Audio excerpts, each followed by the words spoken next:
C'est un modèle économique qui concilie à la fois l'humain et à la fois le développement économique.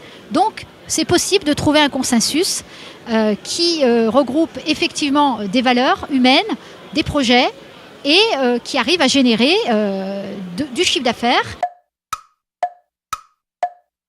Le temps, c'est-à-dire que ce sont des structures, entre guillemets, qui se donnent le temps de pouvoir mettre en place un vrai projet, de pouvoir justement concilier ces valeurs sans effectivement la pression économique qu'on peut, j'allais dire, ressentir dans d'autres secteurs d'activité.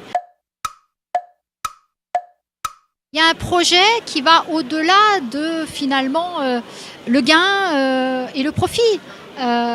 C'est une dimension tout à fait particulière. C'est un lieu où on arrive à s'épanouir autrement en étant salarié. C'est-à-dire qu'il n'y a pas le même intérêt. Souvent, c'est partagé. Ça peut être des groupements, ça peut être des coopératives.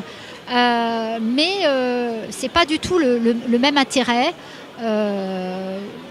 Voilà, qu'effectivement, qu'une entreprise classique, ce n'est pas du tout le même sens.